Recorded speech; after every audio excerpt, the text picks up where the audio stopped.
Hello my dear students, let's start very important grammar chapter, English grammar chapter, change of narration, part number 7. Last part of this chapter, it is for quick revision. It is for quick revision. अर्थात part number first, second, third, fourth, fifth and sixth में 1 से 6 parts में हमने detail में change of narration को discuss किया है। अब हम पार्ट नंबर 7 में क्विक रिवीजन करेंगे, हर पॉइंट्स को डिस्कस करेंगे। जैसे कि आप सभी जानते हैं कि हमने इससे पहले 6 पार्ट्स तक सिंपल स्टेटमेंट्स है और इंटरोगेटिव सेंटेंसेज हैं, नेगेटिव सेंटेंसेज हैं, इम्पेरेटिव सेंटेंसेज हैं एंड एक्सक्लेमेटरी सेंटेंसेज है एंड एक्सक्लेमेटरी सेंटेंसेज हैं, ऑप्टेटिव सेंटेंसेज हैं, डिस्कस किया था। अब हम क्विक रिवीजन करेंगे। First point this SON 1 2 3 first person, pronoun से related first person, second person and third person, प्रथम पुरुष, मध्यम पुरुष एंड अन्य पुरुष। तो जो फर्स्ट पर्सन है आई, माई, मी, वी और अस, ये चेंज होंगे सब्जेक्ट के अनुसार। अर्थात जो रिपोर्टिंग वर्ब में सब्जेक्ट है, कोमे से पहले ये सेज है जैसे या सेड है, ये रिपोर्टिंग वर्ब है। रिपोर्टिंग वर्ब का जो सब्जेक्ट है स्टार्ट में, इस सब्जेक्ट के अनुसार फर्स्ट पर्सन चेंज होगा। और जो सेकंड पर्सन है अर्थात यू, योर, यू, ये चेंज होगा रिपोर्टिंग वर्ब के ऑब्जेक्ट के अनुसार। इसमें जो भी ऑब्जेक्ट होता है उसके अनुसार ये चेंज हो जाएगा। और third person his, him, she, her, they, their, them, no change, ये चेंज नहीं होते। ये हमने बार बार डिस्कस किया है। First is it is affirmative sentences. Aslam says to me I am writing a letter. Aslam says to को किस में बदला हमने? टेल्स में। यदि यहाँ said to होगा, said to को चेंज करेंगे हम told में। said to को किस में चेंज करेंगे? told में। और says to को टेल्स में। और यदि यहाँ say to आ जाए, say to, तो उसको चेंज करेंगे हम tell में, tell। और says to को टेल्स में, क्योंकि ये सिंपल प्रेजेंट में है रिपोर्टिंग वर्ब और ये सिंपल पास्ट में है सेड। यदि पास्ट में आ जाए तो अंदर की जो रिपोर्टेड स्पीच है, टेंस है, वर्ब है, इसमें चेंजिंग होती है। और यदि ये सिंपल प्रेजेंट में या फ्यूचर टेंस में या प्रेजेंट टेंस में आता है रिपोर्टिंग वर्ब, तो अंदर की जो स्टेटमेंट है, रिपोर्टेड स्पीच है, इसमें टेंस या वर्ब में चेंजिंग नहीं होती। जैसे like this, Aslam tells me, को में हटा करके हम अफर्मेटिव या नेगेटिव जो सेंटेंस होते हैं उनमें क्या करते हैं, यहाँ दैट लगाते हैं। दैट लगा दिया हमने एज ए कंजक्शन। अब आई क्या है, हमने हर पार्ट में सीखा है। आप बच्चों ने इस पार्ट्स को, लास्ट पार्ट्स को, जो पार्ट्स फॉर क्विक रिवीजन है, इसको अच्छी तरह समझने के लिए इससे पहले आपने सभी पार्ट्स को ध्यान से समझना है, देखना है, सभी वीडियोस 1 से 6 तक, ताकि आपको ये पार्ट्स नंबर 7 लास्ट पार्ट्स अच्छी तरह समझ में आ जाए। तो आपने देखा यहाँ बीच में हम को में हटा कर क्या लगाते हैं, दैट। अब ये आई कौन सा पर्सन है, देखें, first person, I, my, me, we, ours. First person किसके अनुसार चेंज होगा, देखो इधर, फर्स्ट पर्सन सब्जेक्ट के अनुसार, सब्जेक्ट के अनुसार चेंज हो जाएगा फर्स्ट पर्सन। अब ये फर्स्ट पर्सन है और सब्जेक्ट क्या है इसमें, असलम। स्टार्ट में असलम लड़के का नाम है, इसके लिए कौन सा प्रोनाउन आएगा, ही। यानी आई को चेंज किया असलम के अनुसार और असलम के लिए कौन सा प्रोनाउन आएगा यहाँ पर, ही। यहाँ गर्ल्स यदि आती है, गर्ल आती है, लड़की आती है, तो उसके लिए हम यहाँ सी लगा देते हैं। फिर अब सिंगुलर थर्ड पर्सन के साथ क्या आएगा, इज। आई के साथ एम और प्लूरल के साथ क्या आता है, आर।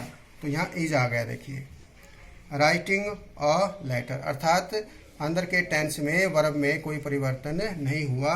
यहाँ भी एम था, इज एम आर है, और इधर भी इज एम आर है। तो ये टेंस में परिवर्तन क्यों नहीं हुआ? क्योंकि यहाँ सेज टू है, यानी सेज है। विल से आ जाए या सेज आ जाए या से आ जाए, यानी प्रेजेंट या फ्यूचर में आ जाए, तो अंदर टेंस में परिवर्तन नहीं होता। जब हम इसी सेंटेंस को नेक्स्ट देखते हैं, Rani said to me I am writing a letter, it is same, I am writing a letter, I am writing a letter, but reporting verb is past tense. यहाँ सेड है, सेज नहीं है, said है, तो said to को किस में change करेंगे हम, टोल्ड में। यहाँ सेज टू को किस में चेंज किया था, टेल्स में, यहाँ टोल्ड में, सेड टू को टोल्ड में। रानी टोल्ड मी दैट, आई को चेंज किया किसके अनुसार, फर्स्ट पर्सन आई, सब्जेक्ट, सब्जेक्ट क्या है, रानी, लड़की का नाम है, औरत का नाम है, इसलिए यहाँ सी आया है। यहाँ असलम लड़के का नाम था, इसलिए यहाँ ही लगाया था हमने, तो सी। अब यहाँ इज एम आर को किस में बदलेंगे, वाज वर्ब में, क्योंकि ये पास्ट में है रिपोर्टिंग वर्ब, यहाँ प्रेजेंट में था इसलिए हमने इज रखा था यहाँ पर। तो यहाँ ये सिंगुलर है सी, इसलिए यहाँ वॉज राइटिंग और लेटर, फुल स्टॉप। ये को में हटा देते हैं, फुल स्टॉप लगा देते हैं। Next is the teacher said the sun rises in the east. अब इसमें सैड है, देखिए द टीचर सैड। अब सैड टू तो होता तो टोल्ड में लिखते हैं हम, लेकिन यहाँ अकेला सैड है तो ये सैड का सैड ही आएगा। The teacher said that the sun rises in the east. इसमें कोई चेंजिंग नहीं हुई, सिर्फ दैट आया कंजक्शन। इसमें चेंजिंग क्यों नहीं हुई है, ये फर्स्ट फॉर्म में देखिए राइजेज, ये राइजेज राइजेज, ये इसमें चेंजिंग क्यों नहीं हुआ, जबकि यहाँ सैड है।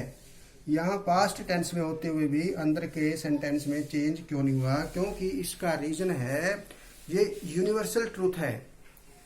यदि रिपोर्टेड स्पीच में यूनिवर्सल ट्रूथ अर्थात सार्वभौमिक सत्य है, जिसको पूरा संसार मानता है, सच मानता है, या किसी की रेगुलर हैबिट हो, किसी की ऐसी आदत हो जो हर समय वो उसकी आदत होती है, पिछले साल भी थी उसकी आदत, अब भी है, आगे भी रहेगी, एक तरह से रेगुलर हैबिट है उसकी, उस सेंटेंस में या यूनिवर्सल ट्रूथ में अंदर वर्ब या टेंस में कोई परिवर्तन नहीं होता।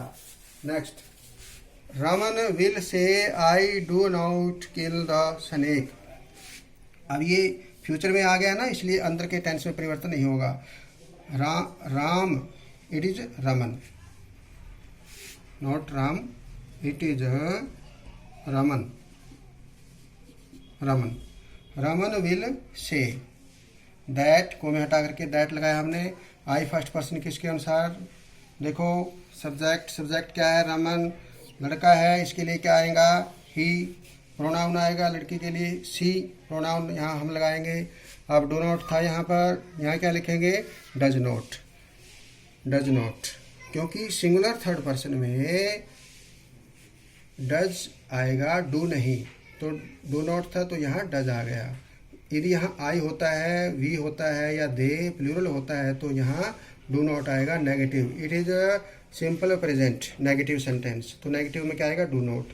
और जब सिंगुलर थर्ड पर्सन आ जाएगा, ही सी इट या कोई नाम, तो डज नॉट हो जाएगा। तो ये first form, kill the snake. Next is, और एक और देखना आपने, यदि यहाँ सैड होता से की बजाय, यानी विल से की बजाय सैड होता, तो फिर हम इसको कैसे चेंज करते देखें। फिर हम इसको चेंज करते हैं यहाँ पर ही, फिर डू नॉट की जगह क्या होता है, डिड नॉट। यदि यहाँ सैड होता, पास्ट में होता, तो डू नॉट की जगह क्या लिखते, डिड नॉट किल, क्योंकि डिड नॉट साथ फर्स्ट फॉर्म आती है, did not kill the snake. लेकिन ये विल से है इसलिए ये फर्स्ट ही रहेगी, यानी डू नॉट का डज नॉट ही रहेगा, डिड नॉट इसमें नहीं आएगा। I said to Ram do you help me, ये क्या है, इंटेरोगेटिव सेंटेंसेज। इंटेरोगेटिव सेंटेंसेज में हम क्या लगाते हैं, इफ या WH वर्ड। यदि ये इंटेरोगेटिव सेंटेंसेज में, जैसे ये मार्क्स ऑफ इंटेरोगेशन है, देखें आप, इन ऊपर वाले सेंटेंस में फुल स्टॉप लगाया था, इसमें मार्क्स ऑफ इंटेरोगेशन है। यदि ये हेल्पिंग वर्ब से या डू या डज से, हैव से, इज एम आर से स्टार्ट होता है इंटेरोगेटिव सेंटेंस, तो हम इफ या वेदर का प्रयोग करते हैं, इफ या वेदर। और यदि ये WH वर्ड से या क्वेश्चन वर्ड से स्टार्ट हो जाए, जैसे वाई है, question words why, where, whom, whose, when, how, who, इस विच क्वेश्चन वर्ड से स्टार्ट हो तो फिर बीच में इफ या वेदर नहीं लगेगा।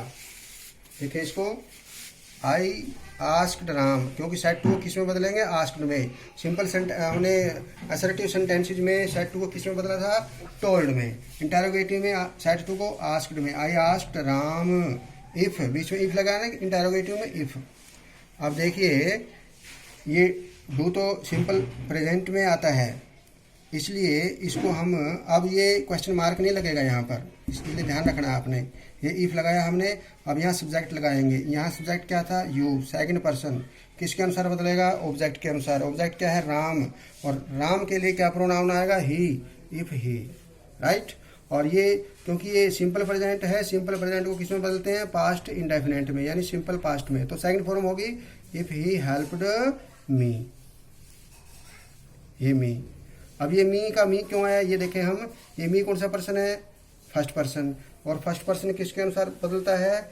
सब्जेक्ट के अनुसार। सबसे पहले देखो सब्जेक्ट है, ये आई है, तो आई का ये मी। देखो इधर एक बार, इधर देखो, क्योंकि ये इसमें मी था, ऑब्जेक्टिव प्रोनाउन, ये मी, और सब्जेक्ट क्या है हमारा? आई। तो मी को हमने आई के अनुसार बदलना है। तो इस आई का ऑब्जेक्टिव क्या होगा? वही सेम होगा, मी होगा, इसलिए हमने यहाँ पर मी लगा दिया। Next is the teacher said to the students why are you wasting your time.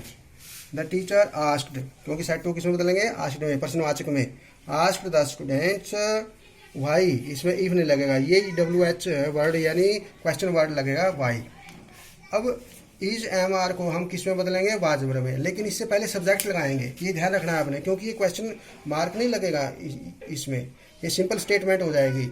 यहाँ क्वेश्चन मार्क लगा हुआ था, तो पहले सब्जेक्ट लगाएंगे हम, और यहाँ पर सब्जेक्ट क्या था? यू। यू कौन सा है? सेकंड पर्सन, किसके अनुसार? स्टूडेंट्स, प्लूरल है ये, स्टूडेंट्स, एक स्टूडेंट नहीं है, स्टूडेंट्स है ये। तो स्टूडेंट्स के लिए क्या आएगा? दे। क्या आएगा? दे। तो यहाँ हमने दे लगा दिया। एक स्टूडेंट होता तो यहाँ ही आ जाता, ही, स्टूडेंट्स दे। अब आर को किस में बदलेंगे? वर में, क्योंकि प्लूरल के साथ वर आता है, दे वर वेस्टिंग। अब यूअर कौन सा पर्सन है? सेकंड पर्सन, किसके अनुसार? ऑब्जेक्ट के अनुसार। ऑब्जेक्ट क्या है? स्टूडेंट्स, और स्टूडेंट्स के लिए क्या लगाया हमने? दे। अब था यहाँ यूअर, तो हमने सब्जेक्ट यहाँ दे हो गया, तो ये देर कैसे हुआ ये देखेंगे हम। ये दे, ये था हमारा योर, और बदला किसके अनुसार हमने? दे के अनुसार, क्योंकि स्टूडेंट्स के लिए एज ए सब्जेक्टिव दे आएगा, तो इसका जो पोजेसिव है वो क्या बनेगा? देयर। ये देखिए इसकी सीध में क्या है? योर, की सीध में देयर, तो ये देयर आ जाएगा इसमें। They were wasting their times. Next is the teacher said to the boys obey your parents. ये कौन सा है? इम्पेरेटिव सेंटेंस है। इम्पेरेटिव सेंटेंसेस को हमने देखा था पहले पार्ट्स में, कैसे चेंज करते हैं? इसमें सेंस के अनुसार ऑर्डर्ड लगाते हैं, एडवाइज्ड लगाते हैं, या रिक्वेस्टेड लगाते हैं यदि प्लीज आया हुआ है तो इस सेंस के अनुसार देखेंगे हम। The teacher said to the boys, अध्यापक ने लड़कों से कहा, ओबे योर पेरेंट्स, अपने माता पिता की आज्ञा का पालन करो। तो ये सलाह दी, उन्होंने परामर्श दिया, सलाह दिया है। सलाह के लिए हम क्या लगाते हैं? Advised. The teacher advise the boys, advised the boys, और बीच में इसमें दैट नहीं लगता इंपेरेटिव सेंटेंसेस में। क्या आता है? To boys to obey, first form, to के बाद हमेशा फर्स्ट फॉर्म आती है, बॉयज टू ओबे, और ये क्या आ जाएगा? देयर। देयर कैसे? देखो यूअर क्या है? सेकंड पर्सन, किसके अनुसार? ऑब्जेक्ट। ऑब्जेक्ट क्या है? बॉयज, और बॉयज के लिए क्या आएगा? दे, और दे का पोजेसिव क्या बनेगा? Their, parents. Next is the boys said hurrah we have won the match. अब ये कौन सा है? Exclamatory sentences.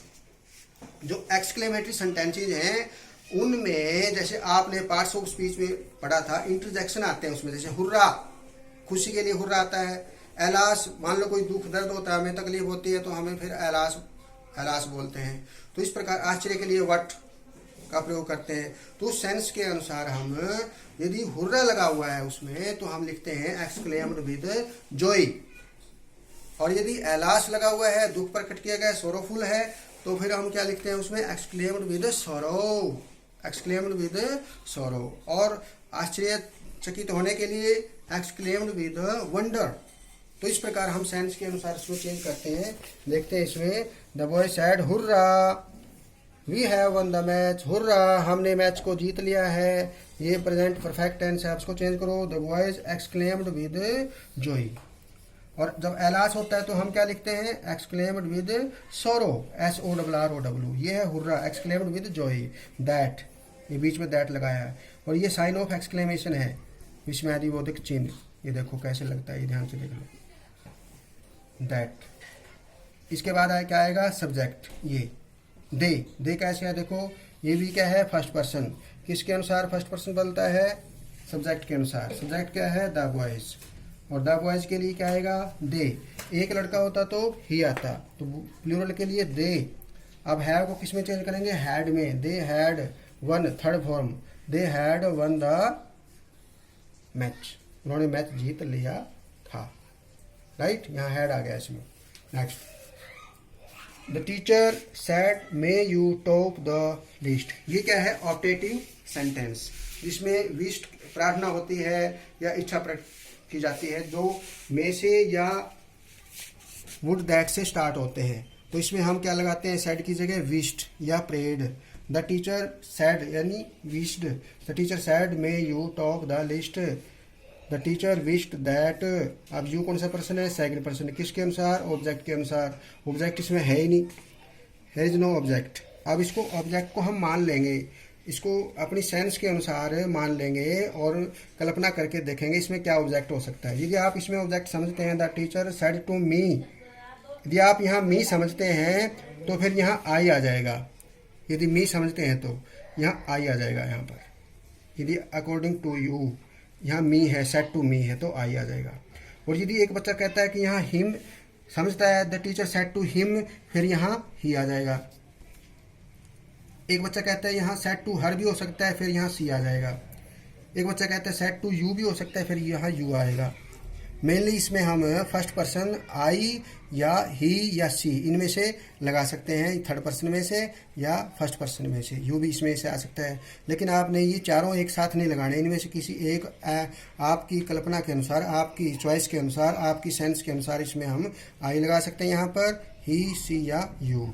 The teacher wished that I might, may को किस में बदलेंगे, might, I might top the list. तो प्यारे बच्चों, आप सब ने बड़े ध्यान पूर्वक 1 से 7 तक सभी पार्ट्स को ध्यान से देखा, और हमने पार्ट 7 में फॉर क्विक रिवीजन, यदि आप पूरा का पूरा चैप्टर एक ही पार्ट में क्लियर करना चाहते हैं तो पार्ट 7 आप इसको देखें, आपको ये बातें समझ में आ जाएंगी। लेकिन अच्छी तरह से समझने के लिए पहले आपको इससे पहले 6 के 6 पार्ट ध्यान से वीडियो देखने पड़ेंगे और आप उसमें डिस्कस करनी पड़ेगी। तो इस प्रकार आप सब बच्चों ने देखा कि किस प्रकार change of narration, direct speech और इनडायरेक्ट स्पीच, डायरेक्ट स्पीच से इनडायरेक्ट स्पीच में कैसे बदला जाता है, ये प्रोसेस हमने पूरा समझ लिया है। तो it is the chapter which name is change of narration. Okay, thank you, धन्यवाद, बाय बाय।